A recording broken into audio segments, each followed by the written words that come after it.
everyone, a very good morning to all of you. Hope all of you are doing well and welcome to everyone in SST NCERT series. जैसा कि आप सभी को पता है कि क्लास 6 एंड क्लास 8 की हमारी हिस्ट्री कंप्लीट हो चुकी है। क्लास 7 की हिस्ट्री के 2 चैप्टर हमारे हो चुके हैं। अब पैरेलली आपके ज्योग्राफी भी स्टार्ट कर दी है मैंने आज से, ठीक है। ये क्लास 6 की ज्योग्राफी का पहला चैप्टर है। अगर आप ये सीरीज फॉलो कर लेते हैं तो आपके 50+ नंबर कहीं नहीं जाने हैं, क्योंकि पेडागोजी आप कई हद तक टैकल भी कर लेंगे, बट एनसीईआरटीज जो आपकी आनी है, एनसीईआरटीज के लिए आपको बुक्स रीड आउट करना बहुत ज़रूरी है। So let's start our video. देखिए, अगर इस चैप्टर की बात करें तो देखिए, बताया ये गया है कि चंद्रमा को हम अलग अलग आकार में देखते हैं, ठीक है। जैसे कि कोई भी हम चमकीली वस्तुओं के साथ आप लगभग प्रतिदिन चंद्रमा को भी देखते हैं और अलग अलग स्थितियों अलग अलग आकार में देखते हैं, ठीक है।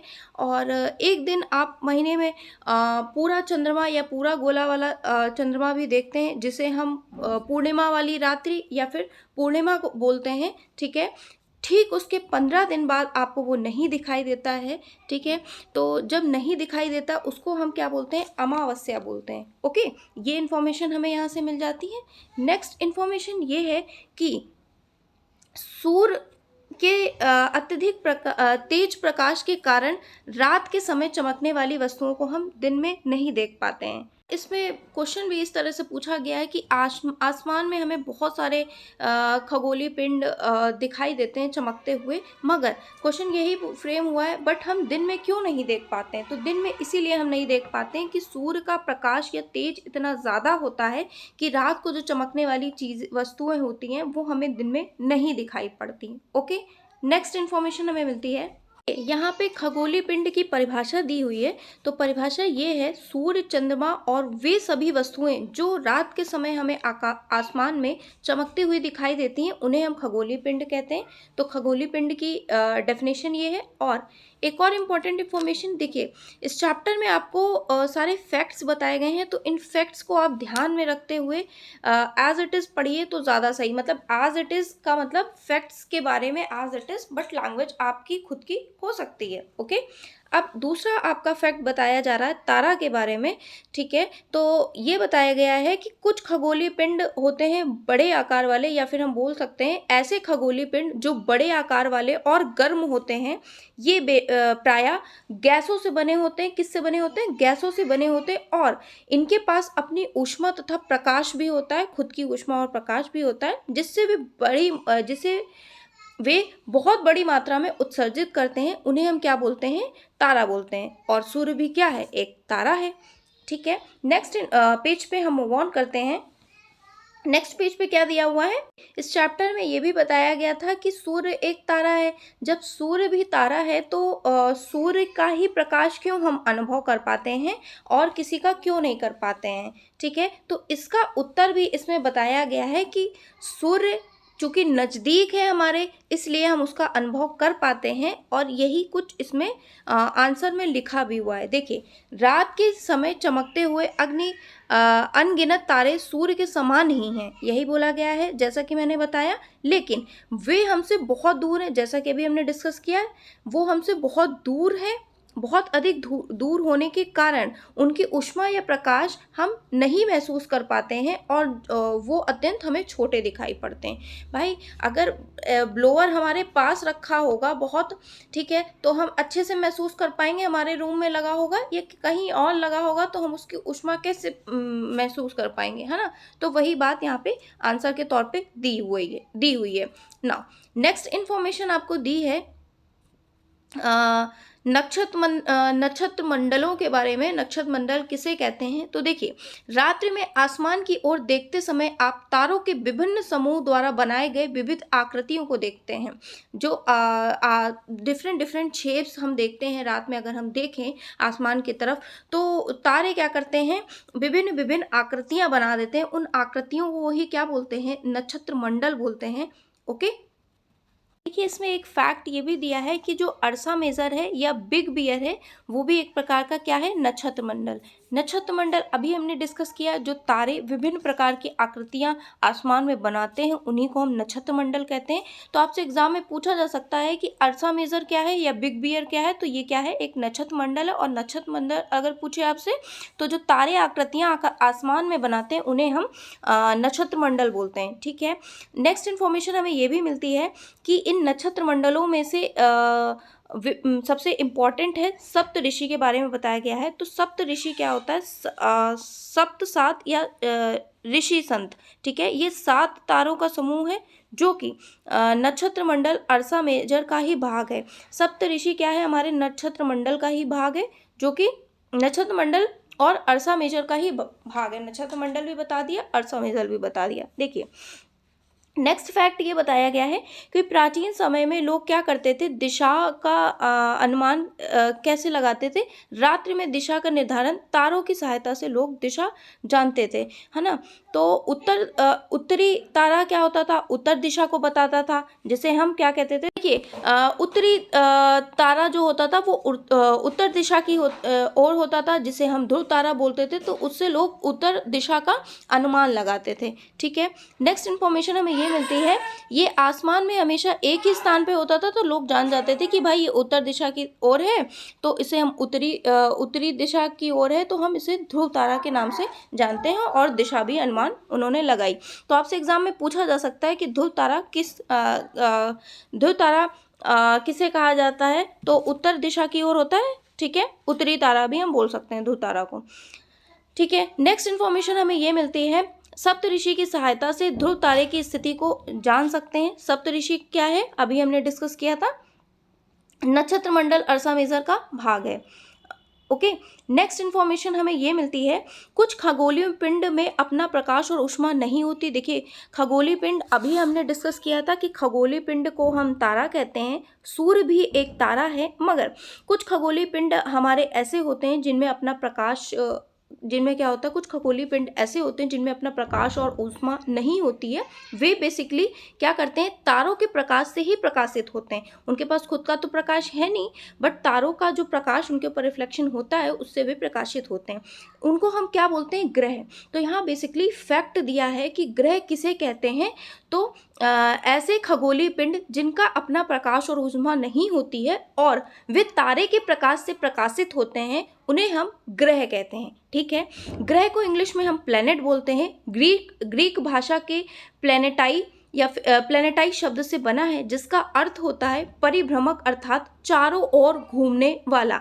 पृथ्वी जिस पे हम रहते हैं वो क्या है, एक ग्रह है। ठीक है, जिस पे पृथ्वी क्या है, अर्थ इज अवर प्लैनेट, जिस पे हम रहते हैं वो क्या है, ग्रह है। ठीक है, नेक्स्ट इन्फॉर्मेशन हमें मिलती है, यह अपना संपूर्ण प्रकाश एवं ऊष्मा सूर्य से प्राप्त करती है।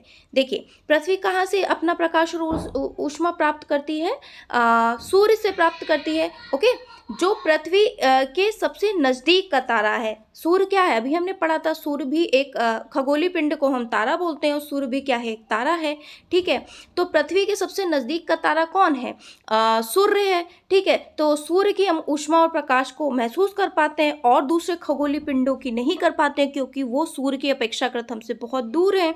Okay, next information, next fact ये दिया है, पृथ्वी को बहुत अधिक दूरी से जैसे चंद्रमा से देखने पर चंद्रमा की तरह चमकती हुई प्रतीत होगी। अगर हम चंद्रमा से देखें तो पृथ्वी हमें चंद्रमा की तरह दिखाई पड़ेगी, चमकती हुई प्रतीत दिखाई पड़ेगी। जैसे हम चंद्रमा को यहाँ से देखते हैं ना, तो चमकता हुआ दिखता है, वैसे वहाँ से देखेंगे तो पृथ्वी चमकती हुई दिखाई देगी। ओके, नेक्स्ट इन्फॉर्मेशन हमें मिलती है, तो देखिए ये कुछ आपको सोलर सिस्टम है, तो ये आपको एज इट इज दिया है कि ऐसे ऐसे इसका है, मतलब ये ऐसे ऐसे इस यहाँ से ये आप इसको, ये इमेज है, आप देख लीजिए। देखिए सूर्य है, ठीक है, सूर्य के बाद ये क्या है, बुध आया। ठीक है, आप इसको याद रख सकते हैं ना, MV, इस एक निमोनिक से आप याद रखते हैं, ऐसे एक निमोनिक्स में बताती हूँ, आप इससे याद रख सकते हैं। देखिए M मतलब मरकरी, वीनस, ठीक है, मरकरी मतलब बुध, वीनस को शुक्र बोलते हैं, MVEM, फिर अर्थ, मरकरी, वीनस, अर्थ, फिर मार्स, ठीक है, MVEM, फिर ISUN, इस निमोनिक से आप रख सकते हैं मरकरी, वीनस, अर्थ, मार्स, ठीक है। इस तरह आप याद रखेंगे तो आपको याद हो जाएगा। आई का मतलब ये कुछ भी नहीं है, ओके। नहीं, देखिए ये आई नहीं है, निमोनिक्स में ये जे था। वेम और JSUN, वेम सन, वेम और जेसन, जेसन, वेम और जेसन से आप याद रख सकते हैं मरकरी, वीनस, अर्थ, मार्स, जुपिटर और सैटर्न, यूरेनस, नेपच्यून, ठीक है। ये आपको इस तरह आप याद रख सकते हैं। अगर हिंदी में बोलें तो बुध, शुक्र, पृथ्वी, मंगल, बृहस्पति, शनि, यूरेनस और नेपच्यून, ये आपके हैं कुछ, इस आप याद रख सकते हैं। बट ये जो अब नेपच्यून है, ठीक है, इसको बौना ग्रह घोषित कर दिया गया था, ये तो आपको पता ही होगा, ओके। देखिए अब नेक्स्ट इन्फॉर्मेशन हमें मिल जाती है, नेक्स्ट इन्फॉर्मेशन पे मूव ऑन कर लेते हैं। देखिए ये कुछ और फैक्ट्स दे रखे हैं, आप चाहें तो याद कर सकते हैं या पढ़ सकते हैं एक बार के लिए। बुध के बारे में दिया है, सूर्य के चारों ओर, सबसे पहले बुध के बारे में दिया, सूर्य के चारों ओर एक परिक्रमण इसका होता है, 88 दिन में पूरा होता है। सूर्य के चारों ओर 88 दिन में कर पाता है बुध, सूर्य के चारों ओर 88 दिन में कर पाता है और अपने ही अक्ष पे घूर्णन कितने टाइम में कर पाता है, 59 डेज में कर पाता है। शुक्र की अगर बात करें तो शुक्र क्या करता है, सूर्य के चारों ओर अपना परिक्रमण 255 डेज में कर पाता है और अपने ही अक्ष पे 243 डेज में कर पाता है। पृथ्वी सूर्य के चारों ओर एक परिक्रमण 365 डेज में कर पाती है और अपने अक्ष पे ही घूम पाती है एक दिन में। इसी तरह इन्फॉर्मेशन हमें मंगल, बृहस्पति, शनि और सभी की दी हुई है, ओके। नेक्स्ट इन्फॉर्मेशन पे मूव ऑन करते हैं, जहाँ से आपके क्वेश्चंस फ्रेम होने के चांसेस हैं वो ये हैं। आप इसका एक वो निमोनिक्स याद रखना, ठीक है, जो भी मैंने बताया था, MVEM और MVEMISUN, इस तरह से। नेक्स्ट इन्फॉर्मेशन हमें मिलती है कि आसमान में दिखने वाले चंद्रमा एक उपग्रह। अब चंद्रमा के बारे में बताया गया है कि चंद्रमा आसमान में दिखने वाला चंद्रमा जो है एक उपग्रह है। उपग्रह के बारे में हमें बताया गया है कि उपग्रह बेसिकली होते क्या हैं। तो आसमान में जो हमें चंद्रमा दिखता है वो एक उपग्रह है। यह हमारी पृथ्वी का सहचर तथा इसके चारों ओर चक्कर लगाता है। कौन? चंद्रमा, ठीक है। हमारी पृथ्वी के समान 7 अन्य ग्रह हैं। हमारी पृथ्वी जैसे है वैसे ही 7 और अन्य ग्रह हैं जो सूर्य से प्रकाश और ऊष्मा प्राप्त करते हैं। भाई पृथ्वी, अभी हमने पढ़ा था कि पृथ्वी कहाँ से ऊष्मा और प्रकाश प्राप्त करती है? सूर्य से। तो वैसे ही 7 अन्य ग्रह और भी हैं जो सूर्य से प्रकाश और ऊष्मा प्राप्त करते हैं। उनमें से कुछ के पास अपना चंद्रमा भी है, क्या है? चंद्रमा भी है, ओके। जैसे कि किसके पास चंद्रमा है? बृहस्पति के पास अपना खुद का चंद्रमा है, उनके पास चंद्रमा की संख्या है 53, है ना। ऐसे ही शनि के पास चंद्रमा है, उनकी चंद्रमा की संख्या भी 53 है। और अगर हम बात करें तो मंगल के चंद्रमा की संख्या 2 है, पृथ्वी के चंद्रमा की संख्या 1 है ना। और इसी तरह और भी सबकी है, जैसे नेपच्यून की चंद्रमा की संख्या 13 है और यूरेनस की चंद्रमा की संख्या लगभग 27 है। ये कुछ इन्फॉर्मेशंस हैं, फैक्ट्स हैं, ये आपसे चंद्रमा की संख्या नहीं पूछेगा इतना डीप ना। अब देखिए सौर मंडल के बारे में आपको दिया है, ये ग्रहों के बाद दिया है सूर्य और 8 ग्रह, ठीक है, उपग्रह और कुछ अन्य खगोलीय पिंड हमने डिस्कस कर लिया था, उपग्रह भी डिस्कस कर लिया था, सूर्य और 8 ग्रह भी डिस्कस कर लिया था। जैसे क्षुद्र ग्रह एवं उल्का पिंड मिलकर सौर मंडल, जैसे कि क्षुद्र ग्रह और उल्का पिंड दोनों मिलकर के क्या करते हैं? सौर मंडल का निर्माण करते हैं। उसे हम क्या कहते हैं? सौर परिवार के नाम से जानते हैं, जिसका मुखिया कौन है? सूर्य। सोलर सिस्टम का मुखिया कौन है? सूर्य है, ओके। नेक्स्ट इन्फॉर्मेशन हमें मिलती है, सूर्य जो है सौर मंडल के केंद्र में स्थित है। ये बहुत बड़ा है और सबसे ज़्यादा गर्म गैसों से बना है। इसका जो खिंचाव बल है, इससे सौर मंडल को बांधे रखता है। इसका खिंचाव बल जो है, ठीक है, वो इसको सौर मंडल से बांधे रखता है। सूर्य सौर मंडल के लिए प्रकाश और ऊष्मा का एकमात्र स्रोत है, ठीक है। सूर्य जो है सौर मंडल के लिए, सोलर सिस्टम के लिए क्या है, प्रकाश और ऊष्मा का एकमात्र स्रोत है। लेकिन हम इसकी अत्यधिक तेज ऊष्मा को महसूस नहीं कर सकते क्योंकि सबसे नज़दीक का तारा होने के बावजूद यह हमसे बहुत दूर है। इसकी इतनी ऊष्मा, तेज ऊष्मा को हम नहीं महसूस कर पाते हैं, लाइट ही महसूस करते हैं क्योंकि वो हमसे बहुत दूर है। सूर्य पृथ्वी से लगभग 15 करोड़ किलोमीटर दूर है। कितना दूर है? 15 crore kilometre. Okay, next information हमें ग्रह के बारे में कुछ बताया गया है। तो सौर मंडल में 8 ग्रह हैं। सूर्य से दूरी के अनुसार भी हमने डिस्कस किया था, बुध, शुक्र, पृथ्वी, मंगल, बृहस्पति, शनि, यूरेनस, नेपच्यून, है ना। एक निमोनिक्स भी हमने डिस्कस किया था, MVEMJSUN, ठीक है। आप ऐसे भी याद रख सकते हैं, my very efficient mother just served us nuts. Okay, तो नेक्स्ट इन्फॉर्मेशन हमें मिलती है, सौर मंडल के सभी 8 ग्रह एक निश्चित पथ पर सूर्य के चक्कर लगाते हैं। हमने अभी डिस्कस किया कि सूर्य के एक निश्चित पथ पर चक्कर लगाते हैं सौर मंडल के सभी ग्रह, और अपने अक्ष पे भी लगाते हैं। ये रास्ते वृत्ताकार में फैले हुए हैं। ये कक्षा क्या है? ऑर्बिट, है ना, ऑर्बिट कहलाती है। बुध सूर्य के सबसे नज़दीक है, अभी हमने देखा, और अपनी कक्षा में सूर्य के चारों ओर एक चक्कर लगाने में से केवल 88 दिन लगते हैं क्योंकि वो सबसे नज़दीक है। शुक्र को पृथ्वी का जुड़वा ग्रह माना जाता है। क्यों शुक्र को पृथ्वी का जुड़वा ग्रह माना जाता है? क्योंकि लगभग इसकी आकृति क्या है? पृथ्वी के समान है। अब आपसे पूछेगा पृथ्वी की जुड़वा ग्रह किसे मानते हैं? तो शुक्र को मानते हैं क्योंकि इसकी आकृति पृथ्वी के समान है। ओके, नेक्स्ट इन्फॉर्मेशन है, प्लूटो को भी ग्रह माना जाता था अभी तक, बट क्या हुआ, अंतर्राष्ट्रीय खगोलीय संगठन ने अपनी बैठक में 2006 में ये निर्णय लिया कि कुछ समय पहले खोजे गए अन्य खगोलीय पिंड तथा प्लूटो बौनागय कहे जा सकते हैं, मतलब बौनागय के श्रेणी में इसको डाल दिया। ओके, अब आप देखिए, पौराणिक रोमन कहानियों में सोल सूर्य का देवता कहा जाता था। सौर शब्द का अर्थ सूर्य से संबंधित था और सौर के परिवार में इसे सौर मंडल कहा जाता था। सौर शब्द का उपयोग करते हुए अधिक शब्दों को लिखें। ये बच्चों के लिए गतिविधि लिखी है। अब यहाँ ज्योग्राफी का इन्होंने शब्द बताया है कि ज्योग्राफी एक ग्रीक भाषा से लिया गया है जिसका अर्थ पृथ्वी का विवरण।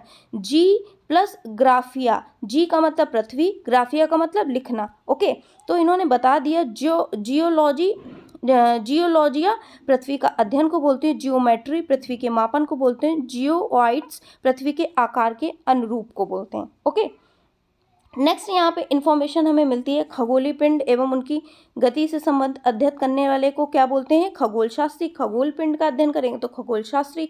आर्यभट्ट प्राचीन भारत के सबसे प्रसिद्ध खगोल शास्त्री थे। ओके, नेक्स्ट इन्फॉर्मेशन में पृथ्वी के बारे में मिलती है, तो सूर्य से दूरी के हिसाब से पृथ्वी क्या है? तीसरा ग्रह है। पृथ्वी क्या है? तीसरा ग्रह है। आकार में यह 5वां बड़ा ग्रह, आकार में क्या है? 5वां, और दूरी के हिसाब से तीसरा बड़ा ग्रह है।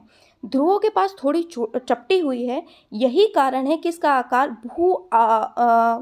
को भू अभाग या फिर जियोइड कहा जाता है। भू अभाग का अर्थ पृथ्वी के समान आकार, पृथ्वी के समान आकार के लिए, ठीक है। जीवन जीने के लिए अनुकूल परिस्थितियां हमें केवल पृथ्वी पर ही मिलती हैं, ठीक है। क्योंकि पृथ्वी ना तो बहुत ज़्यादा गर्म है और ना ही बहुत ज़्यादा ठंडी है, ठीक है। यहाँ पानी और वायु उपस्थित है, हमारे जीवन के लिए बहुत ज़्यादा ज़रूरी है भाई पानी और वायु, इसलिए।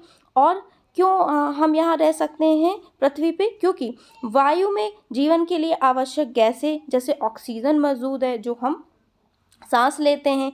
इन्हीं कारणों से पृथ्वी सौर मंडल का सबसे अद्भुत ग्रह है, ठीक है। अंतरिक्ष से अगर हम देखेंगे तो पृथ्वी हमें नीले रंग का दिखाई देगी, वो इसलिए क्योंकि 2/3 पार्ट जो है पृथ्वी का वो पानी से ढका हुआ, इसीलिए इसको हम पृथ्वी को क्या बोलते हैं? नीला ग्रह के नाम से भी जानते हैं। ओके, नेक्स्ट इन्फॉर्मेशन हमें चंद्रमा के बारे में दी है। हमारी पृथ्वी के पास केवल एक उपग्रह है, हमारी पृथ्वी के पास सिर्फ एक उपग्रह जिसे हम चंद्रमा बोलते हैं। इसका व्यास पृथ्वी के व्यास का केवल 1/4, इसका व्यास मतलब चंद्रमा का व्यास पृथ्वी के व्यास की 1/4 है। ओके, अब यह हमसे लगभग इतने 3,84,000 400 किलोमीटर दूर है। अब आप पृथ्वी से सूर्य और चंद्रमा की गति का मतलब दूरी का अनुमान लगा ही सकते हैं। अब देखिए कुछ फैक्ट दिए हुए हैं। प्रकाश की गति लगभग 3 लाख किलोमीटर प्रति सेकंड है। इस गति के बावजूद सूर्य के प्रकाश, अब आपसे पूछा, ये इम्पोर्टेंट है कि सूर्य का प्रकाश पृथ्वी तक पहुंचने में कितना समय लगता है? 8 मिनट का समय लगता है। कितना समय लगता है सूर्य का प्रकाश पृथ्वी तक पहुंचने में? 8 मिनट का। नेक्स्ट फैक्ट है 20 जुलाई 1969 को सबसे पहले चंद्रमा की सतह पर कदम रखा था। किसने रखा था? नील आर्मस्ट्रॉन्ग ने। ठीक है। नेक्स्ट इन्फॉर्मेशन हमें मिलती है उपग्रह के बारे में। उपग्रह एक खगोलीय पिंड है जो ग्रहों के चारों ओर उसी प्रकार चक्कर लगाता है जिस प्रकार ग्रह सूर्य के चारों ओर चक्कर लगाते हैं। अब ओके, मानव निर्मित उपग्रह क्या है? एक कृत्रिम पिंड है। जो मानव निर्मित as a word defined itself artificial है। ठीक है, वैज्ञानिकों द्वारा बनाया गया। इसका उपयोग ब्रह्मांड के बारे में जानकारी प्राप्त करने और पृथ्वी पर संचार माध्यम के लिए किया जाता है। रॉकेट के द्वारा अंतरिक्ष में भेजा जाता है और पृथ्वी की कक्षा में स्थापित कर दिया जाता है। अंतरिक्ष में उपस्थित कुछ भारतीय उपग्रह हैं। कुछ भारतीय उपग्रह हैं जिसे हम इनसेट, IRS, एडूसैट, ये सब आप जानते होंगे इनके बारे में, उपग्रह इनके बारे में, मानव निर्मित उपग्रह के बारे में। नेक्स्ट फैक्ट हमें मिलता है चंद्रमा पृथ्वी का चक्कर लगभग 27 दिन में पूरा करता है। अभी हमने पहले भी देखा था। लगभग इतना ही समय वह अपने अक्ष पर, चंद्रमा क्या करता है? पृथ्वी के चक्कर इतने कितने 27 दिन में, और अपने अक्ष पे रोटेशन एंड रिवोल्यूशन दोनों में इतना ही टाइम लगाता है चंद्रमा। इसके परिणाम स्वरूप हम कह सकते हैं कि पृथ्वी से हमें चंद्रमा का केवल एक ही भाग दिखाई देता है। ओके ना, चंद्रमा की परिस्थितियां जीवन के लिए अनुकूल नहीं है भाई। चंद्रमा पे नहीं जीवन संभव है क्योंकि वहाँ पे मैदान एवं गड्ढे हैं। चंद्रमा की सतह पर छाया, जो कि चंद्रमा की सतह पर छाया बनाते हैं। पूर्णिमा के दिन चंद्रमा पर इनकी छाया को देखा जा सकता है। ओके, क्षुद्र ग्रह की अगर बात करें तो तारों, ग्रहों, उपग्रहों के अतिरिक्त असंख्य छोटे पिंड भी सूर्य के चारों ओर चक्कर लगाते हैं जिन्हें हम क्या बोलते हैं? क्षुद्र ग्रह। क्षुद्र ग्रह इन असंख्य छोटे पिंड, मतलब छोटे पिंडों, ऐसे छोटे पिंड जो सूर्य के चारों ओर चक्कर लगाते हैं, उन पिंडों को हम क्षुद्र ग्रह कहते हैं। ओके, ये मंगल एवं बृहस्पति की कक्षाओं के बीच पाए जाते हैं। कहाँ पाए जाते हैं? मंगल और बृहस्पति की कक्षाओं, मंगल और बृहस्पति की कक्षाओं के बीच पाए जाते हैं। नेक्स्ट इन्फॉर्मेशन में उल्का पिंड के बारे में मिलती है। सूर्य के चारों ओर चक्कर लगाने वाले पत्थरों के छोटे छोटे टुकड़े, सूर्य के चारों ओर चक्कर लगाने वाले पत्थरों के छोटे छोटे टुकड़ों को हम उल्का पिंड बोलते हैं। कभी कभी उल्का पिंड पृथ्वी से इतने नज़दीक आ जाते हैं कि इनकी प्रवृत्ति पृथ्वी पर गिरने की होती है। ओके, इस प्रक्रिया के दौरान वायु के साथ घर्षण, मतलब रगड़ खाते हुए घर्षण करने के कारण ये गर्म होकर जल जाते हैं। फलस्वरूप चमकदार प्रकाश उत्पन्न हो जाता है। ओके, कभी कभी कोई उल्का पूरी तरह जले बिना पृथ्वी पर गिरता है जिससे धरातल पर क्या होते हैं? गड्ढे बन जाते हैं। नेक्स्ट इन्फॉर्मेशन हमें मिलती है लाखों तारे के समूह हैं। यही या पट्टी आकाश गंगा है। अब देखिए, आकाशगंगा क्या है? लाखों तारों का समूह है। हमारे सौरमंडल, हमारा सौरमंडल भी क्या है? आकाशगंगा का एक भाग है। प्राचीन भारत में इसकी कल्पना आकाश में प्रकाश की एक बहती नदी के साथ की गई थी। इस प्रकार इसका नाम आकाशगंगा पड़ा था। ठीक है, आप देख सकते हैं ये है आकाशगंगा के बारे में, लाखों तारों का समूह, यहाँ से आप ध्यान रख सकते हैं। आकाशगंगाएं मिलकर क्या बनाती हैं? ब्रह्मांड का निर्माण करती हैं। किसका निर्माण करती हैं? ब्रह्मांड का। नेक्स्ट इन्फॉर्मेशन देखिए, ये क्वेश्चंस हैं, ये कुछ मैंने सॉल्व किया था, आप इसी तरह इसको सॉल्व कर लेंगे तो आपको एक आइडिया मिल जाएगा कि क्या क्या है। देखिए, ग्रह और तारों में क्या अंतर है?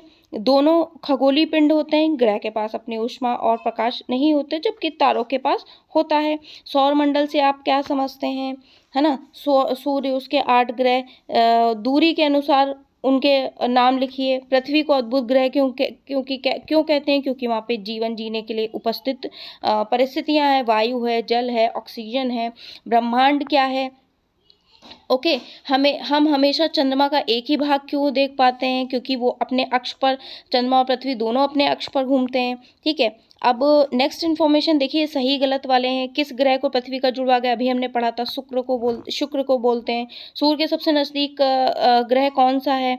तो आप देखिए, सूर्य के सबसे नज़दीक कौन सा है? ठीक है, ये सब मैंने टिक भी कर दिया, आप यहाँ से भी देख सकते हैं। ध्रुव तारे उत्तर दिशा की ओर होते हैं। क्षुद्र ग्रह किन कक्षाओं के बीच पाए जाते हैं? मंगल और बृहस्पति। सभी ग्रह सूर्य के चारों ओर किस प्रकार के पथ पर चक्कर दीर्घ वृत्ताकार पढ़ा था हमने। तारों की बहुत बड़ी प्रणाली को क्या बोलते हैं? आकाशगंगा। सब पृथ्वी के सबसे करीब कौन है? सूर्य। सूर्य भी क्या है? तारा। सूर्य के सूर्य से तीसरा सबसे नज़दीक ग्रह कौन सा है? पृथ्वी। ठीक है, तो ये चैप्टर हो जाता है। आप इन क्वेश्चंस को भी देख लीजिएगा। आई होप आपको सीरीज़ बहुत अच्छी लगी होगी।